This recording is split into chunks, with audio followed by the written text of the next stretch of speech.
નાખીશ.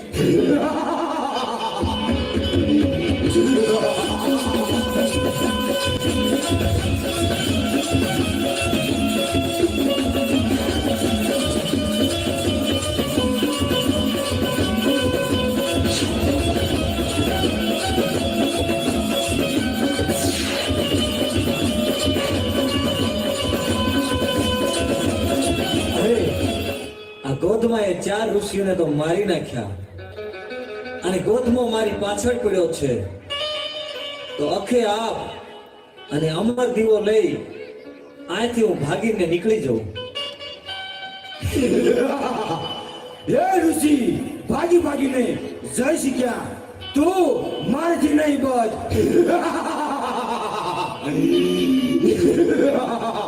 હું ગોધમો રાક્ષસ, હું તને મારી નાખીશ, મારા બાળીને ભસ્મ કરીશ અને મારા કરવાથી તારા કટકા કરી નાખીશ.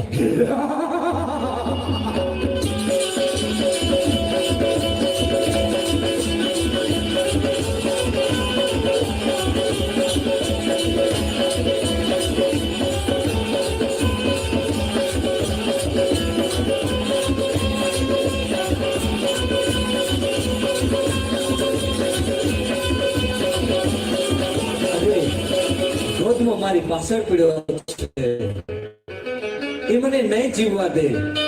તો લાય ગાડીનું સ્મરણ કરું.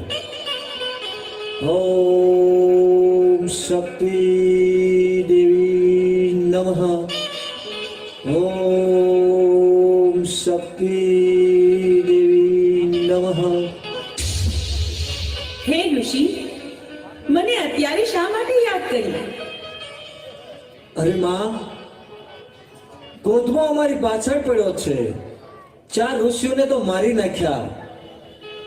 અમારી ઉપર વિપત આવી એટલે તમારું સ્મરણ કર્યું માં.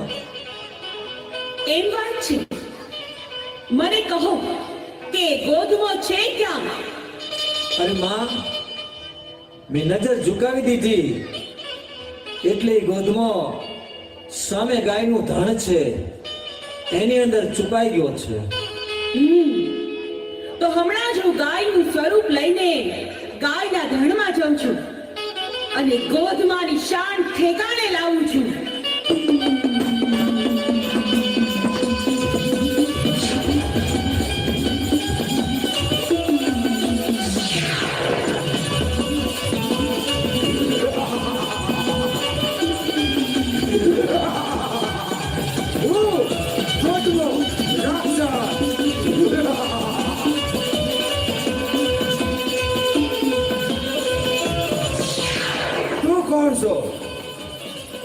હું ઓખાના મંડાણની દેવી ગાંડી.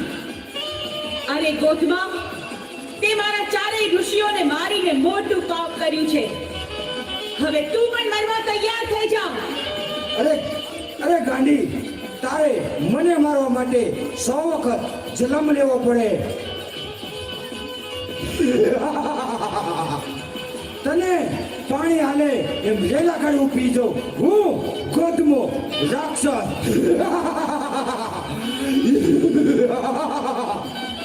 હે ગોધમા, મારા આ ત્રિશૂળના પ્રહારથી આ પૃથ્વી પર કોઈ તને નહીં બચાવી શકે.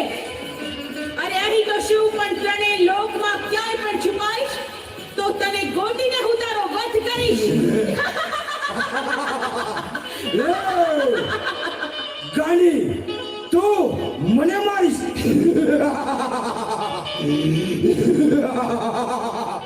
હું ગોધમો રાક્ષસ. તો યુદ્ધ કરવા તૈયાર થઈ જા. તૈયાર થઈ જા.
પાત્ર અને અમર દીવો આવું તમને છોપું છું માં. હે ઋષિ, આ ગાયના સ્વરૂપમાંથી પ્રગટ થઈને મેં ગોધમાનો સંહાર કર્યો છે, એટલે આજથી હું ગાંડી ગાત્રાળ કહેવાઈશ, અને ગોધમાના મૃતદેહથી બનેલો આ ડુંગર ગોધમો ડુંગર કહેવાશે, ને ત્યાં મારા બેસણા થશે. બહુ સારું માં.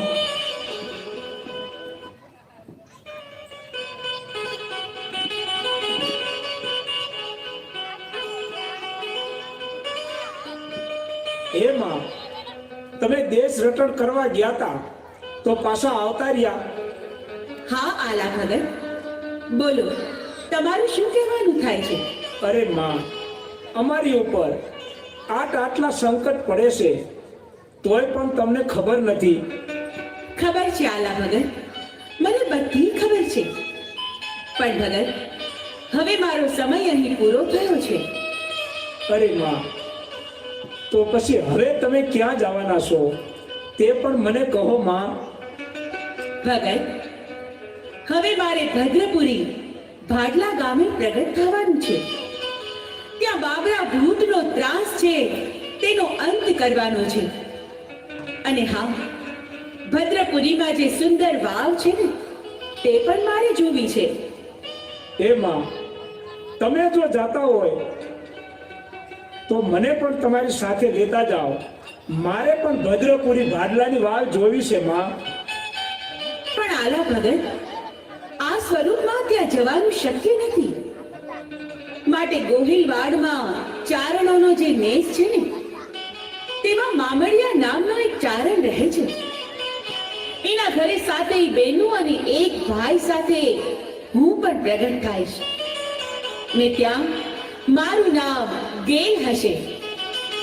ત્યાર પછી મારી બહેનો સાથે હું ભાડલા આવીશ.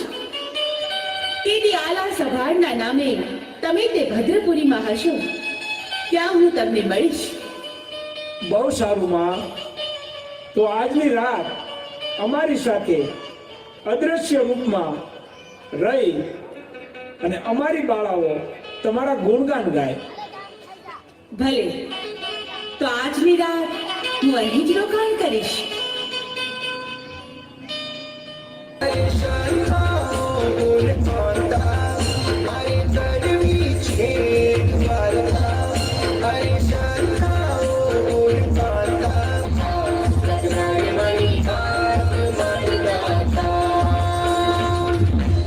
અરે બેન,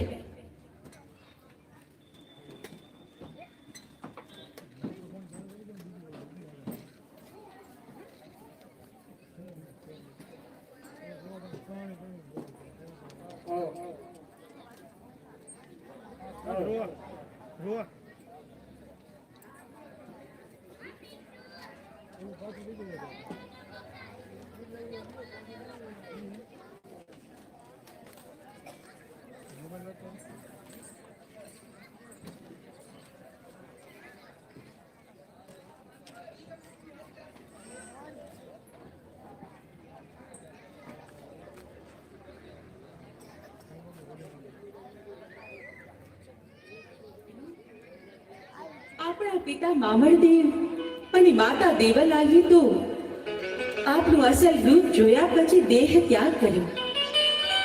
માટે હવે આપણે આ સૂકા મલકમાં રહેવું નથી. તો હાલો હાલો બેનું, ભાઈ, આપણે પંચાળમાં પ્રયાણ કરીએ.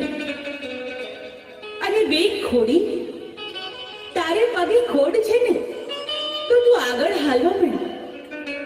અને લે, તને આ લાલ પથ્થર આપું છું. જ્યાં તારે બેસવું હોય ને ત્યાં આ લાલ પથ્થરથી ત્રિશૂલનું નિશાન કરજે મારી બેન. હા બેન, હું આગળ ચાલવા માંડું તો ખરી, પણ આપણે ભેગા ક્યાં થશું? પંચાળની ભૂમિમાં ભદ્રપુરી ભાડલા ગામ, ત્યાં એક વાવ છે. અમે 6 બેન ને ભાઈ ત્યાં હશું. તું પણ ત્યાં જ આવજે હો. ભલે બહેન, તો હું હવે ચાલવા માંડું છું. અરે બાઈ, શું છે? શા માટે રડે છે? મને જરા કે તો ખરી. જુઓ ને આઈ આ મારા એકના એક લાલને કાળોતરે ભરગી લીધો. હવે હું ક્યાં જાઉં? કોને કહું? ઈ કાળોતરો ભેગો મને કરડી ગયો હોત તો સારું થાત. હવે મારે જીવીને શું કરવું?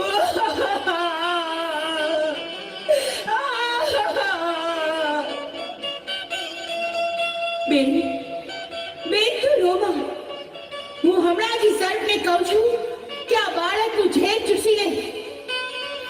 એ નગરા જ્યાં હોય ત્યાંથી આવીને આ બાળકનું ઝેર ચૂસી લે. આ ખોડલનો તને આદેશ છે.